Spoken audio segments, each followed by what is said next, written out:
I'm Stan Lee. मैं पिछले 30 सालों से यंग जनरेशन के लिए कहानी लिख रहा हूँ। मुझे लगता है इस दौरान मैंने काफी कुछ सीखा है कि जवान लोग क्या सोचते हैं, और सबसे ज्यादा जरूरी मैं सीख गया हूँ कि जवान लोग क्या है। हम ये कोशिश करने वाले हैं कि तुम तक वो कहानियां पहुंचा सके जिसे तुम सुना चाहते हो, और मैं उम्मीद करता हूँ जो कहानी तुम तक पहुंचे वो हमारी हो। आज मार्वल के कैरेक्टर्स के बिना पॉप कल्चर को इमेजिन तक करना पॉसिबल नहीं है। Iron Man, Thor, Hulk, X Man, doctor Strange, Fantastic Four, Daredevil, Black Panther, अपना स्पाइडरमैन, और इन सभी कमाल के कैरेक्टर्स को बनाया था एक दमदार राइटर ने जिनका नाम है Stan Lee, the father of all Marvel super heroes.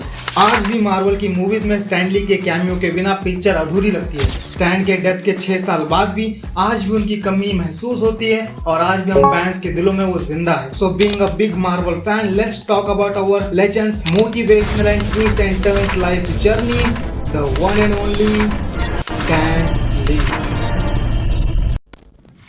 तो कहानी शुरू होती है 1920 रोमानिया में, जहां जैक लीवर और विलियानी सोलोमन एक काफी प्यारा सा खूबसूरत जूइश कपल हंसी खुशी से अपनी जिंदगी बिता रहे थे।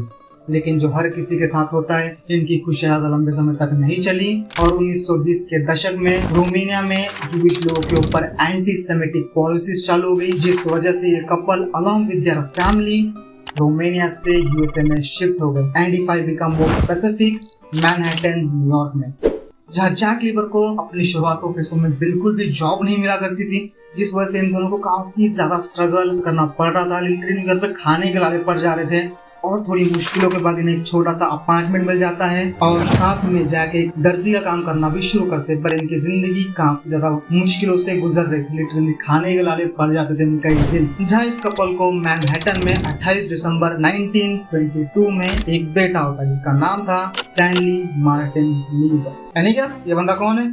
अरे ऑफ कोर्स यार, ये अपना स्टैन ली। तो स्टैन के 9 साल के होने के बाद इनको एक छोटा भाई हुआ जिसका नाम था लैरी लीवर, जिसमें इन दोनों के बीच काफी ज्यादा जमती थी, और इन दोनों के बचपन आपस में तो काफी अच्छा ही बीता था। तो स्टैन 2002 के इंटरव्यू में बताते कि उनके फादर के पास जॉब नहीं थी, और द ग्रेट अमेरिकन डिप्रेशन चल रहा था, इस वजह से उन्हें जॉब के तो काफी ज्यादा प्रॉब्लम आई, और उनका बचपन काफी ज्यादा ही कठिनाइयों से बीता था, जहाँ उनका मुश्किल से उनका घर चलता था, और साथ में उन्हें हर महीने में कम से कम 2 बार शिफ्ट करना पड़ जाता था यहाँ से वहाँ अपार्टमेंट्स में। और वैसे इनके अपार्टमेंट भी कुछ ज्यादा बड़े नहीं रहते थे, काफी छोटे से घरों में वो रहते थे, जहाँ पे उनके पेरेंट्स एक फोल्डिंग काउच पे सोते थे, और इन दोनों भाइयों को एक छोटा सा बेड दिया जाता था सोने के लिए। और घर पे इतनी प्रॉब्लम चलने की वजह से वो स्टैन अपने बचपन में घर पे रहना ज्यादा अवॉइड ही करते थे, और ज्यादातर अपने साइकिल लेके मैनहट्टन के सड़कों पे साइकिल चलाने लग जाते थे। और वो इंटरव्यू में बताते कि साइकिल उनकी बचपन की बेस्ट फ्रेंड थी। वो बताते कि मैनहट्टन के सड़कों पे जब वो साइकिल चलाते थे, वो अपने आप को एक माइटी नाइट के तौर पे इमेजिन करते थे, और साइकिल चलाते टाइम वो अपनी सारी परेशानियों को भूल जाते थे। ऐसे चीज तो मैंने भी की, पर मैं सोचता था स्कूल में टेररिस्ट हमला कर दे और उनसे स्कूल को बचा के हीरो बन जाऊंगा। I know it's cringe, but back then it's make sense.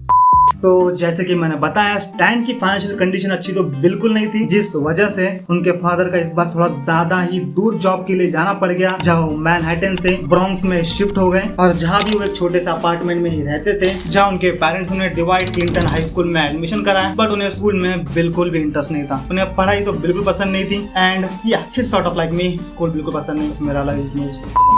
लेकिन वहाँ पर एक टीचर थी जिनका नाम था लियोन बी गिन्सबर्ग, जो स्टैन से बस 10 साल उम्र में बड़ी थी, लेकिन स्टैन के ऊपर उनका काफी ज्यादा इंप्रेशन था। जहाँ मिस गिन्सबर्ग ने स्टैन को समझाया कि पढ़ना मजेदार होता है, तुम्हें काफी ज्यादा इन्फॉर्मेशन मिलती है, और नॉवेल से सब पढ़ के तुम काफी ज्यादा इन्फॉर्मेशन को कम टाइम में एंटरटेनमेंट के साथ अपने साथ रख सकते हो। और इसी समय स्टैन ने नॉवेल्स पढ़ना चालू किया, and he enter the world of novels, जहाँ उनकी फेवरेट नॉवेल थी द स्कारलेट नॉवेल, जिसे वो बहुत ज्यादा पसंद करते थे। जहाँ स्टैन अपने इनिशियल डेज में इस नॉवेल के प्रोटैगनिस्ट से काफी ज्यादा इंस्पायर्ड होते थे, और स्टैन को बचपन से ही मूवीज काफी ज्यादा पसंद थी, इसलिए मंथ में कम से कम एक बार तो मूवीज देखने जाते ही थे। और वो काफी सैडली कहते हैं कि मेरी फाइनेंशियल कंडीशन थोड़ी खराब थी, इसलिए मैं बस मंथ में एक ही बार पिक्चर देखा सकता था। ओ स्टैन भाई, जिसको तुम मुश्किल कह रहे हो ना, हम साल में एक बार पिक्चर देखने आते हैं मुश्किल से, तो हम तो तुम्हारे भी नीचे आ रहे फिर।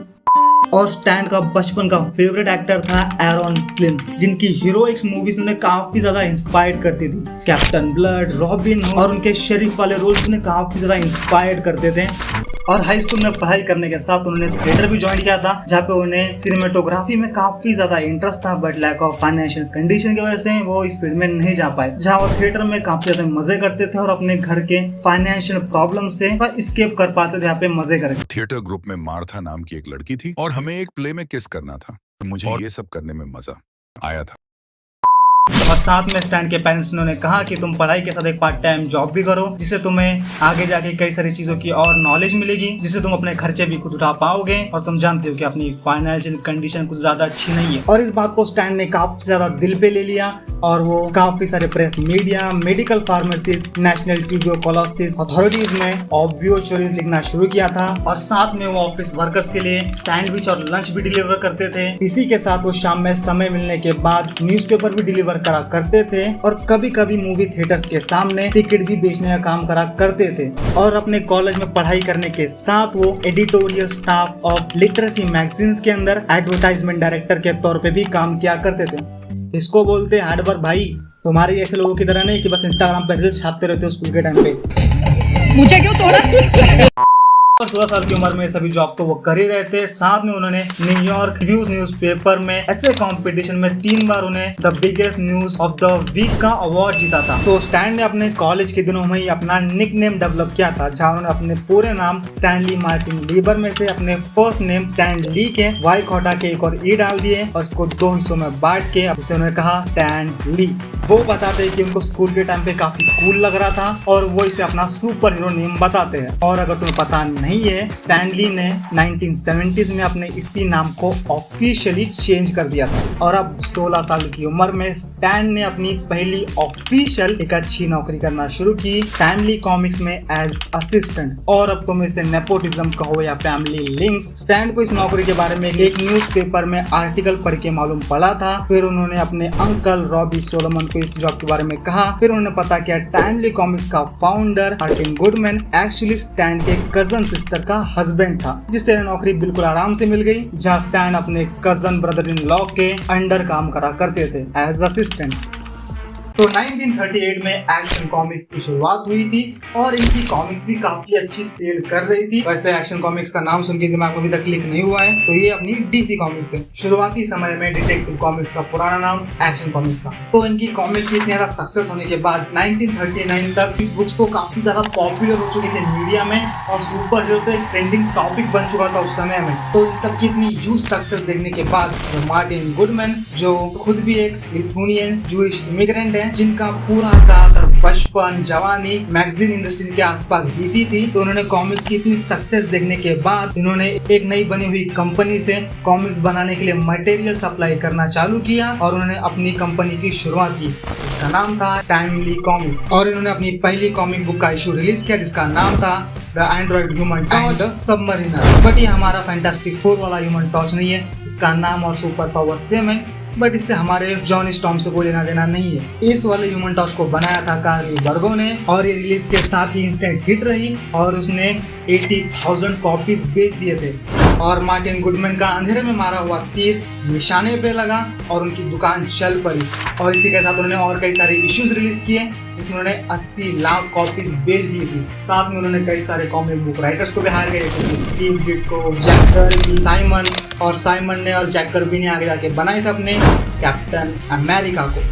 और फैमिली कॉमिक्स उनके अभी तुम्हारे दिमाग में क्लिक नहीं हुआ है तो 1939 से लेकर 1959 तक इस कंपनी का नाम टाइमली कॉमिक्स था। उसके बाद आगे जाके एटलस कॉमिक्स और 1961 में मार्वल कॉमिक्स।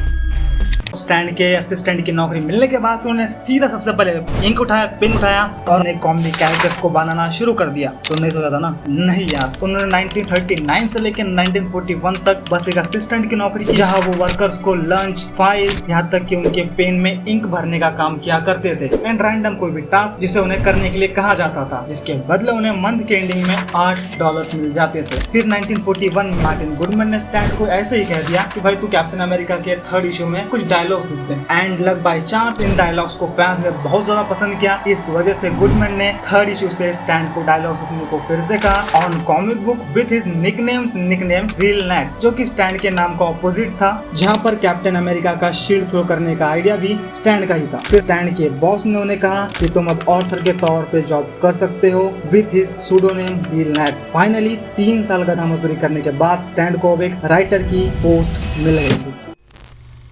और अगस्त 1941 में स्टैन ने एक अपना पहला सुपर हीरो बनाया था मिस्ट्री कॉमिक्स की इश्यू 6 में द डिस्ट्रॉयर, जो कि कैप्टन अमेरिका का ही एक पैरोडी था विद सम डार्क थीम्स। पर लिटरली इसके सूट में एक स्कल है एंड ये एक नाजी सुपर सोल्जर रहता है जिसे एक सुपर सोल्जर सीरम की मदद से पावर्स दी जाती है एंड इस चीज से उनके ऑफिस में काम करने वाले लोग काफी ज्यादा हैरान थे क्योंकि स्टैन जूइश है और उन्होंने नाजी सुपर हीरो को इंट्रोड्यूस किया था और कैप्टन अमेरिका की कॉमिक्स के अंदर ही उन्होंने इन दोनों कैरेक्टर्स को भी इंट्रोड्यूस किया था। और इसी साल कैप्टन अमेरिका के क्रिएटर्स जैक कर्बी और साइमन को काफी ज्यादा कम वैल्यू दी जा रही थी कंपनी में, इसीलिए वो टाइमली कॉमिक्स के साथ डीसी कॉमिक्स में भी जाकर काम करने लग गए थे एंड ये चीज उनके बॉस को पता चल गई थी और वो गुस्से में आके इन दोनों को ही निकाल दिया जॉब से। पर उस वक्त साइमन एडिटर की पोस्ट पे थे और साइमन को निकाल देने की वजह से एडिटर की पोस्ट खाली हो गई थी, इसीलिए गुडमैन ने स्टैन को एडिटर की पोस्ट पे रख दिए थे और स्टैन को उन्होंने कहा जब तक मैं दूसरा बंदा ढूंढ नहीं लेता हूँ तुम इस पोस्ट पे काम कर सकते हो। बट लकीली गुडमैन को कोई बंदा नहीं मिला और स्टैन एडिटर के पोस्ट पे ही काम करते रहे।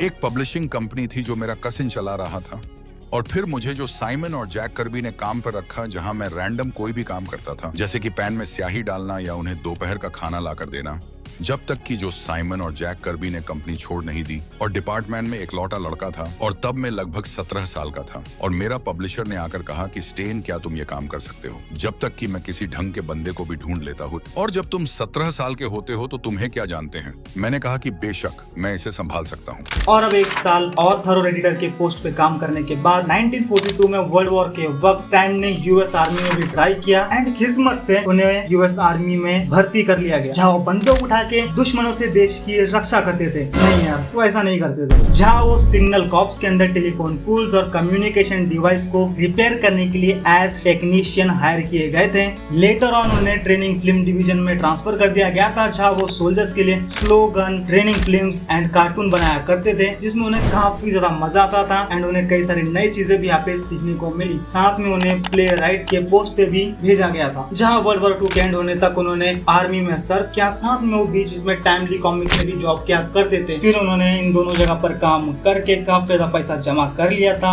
एंड 20 साल की उम्र में उन्होंने अपनी पहली कार खरीद ली थी। वाह भाई, बंदे ने 20 साल की उम्र में पहली कार ले ली। साला हमसे यहाँ तो पढ़ाई तक नहीं हो पा रही है, क्या होगा हमारा। स्टेन मानते हैं थे कि मनोरंजन लोगों के जीवन में सबसे महत्वपूर्ण चीजों में से एक है। इसके बिना वे गहरे अंत तक जा सकते हैं। मुझे लगता है कि अगर आप लोगों का मनोरंजन करने में सक्षम हैं, तो आप अच्छा काम कर रहे हैं। स्टेन ली थेन। इसलिए साल भर आर्मी में काम करने के बाद वापस टाइमली कॉमिक्स में काम करने के लिए आ गए थे।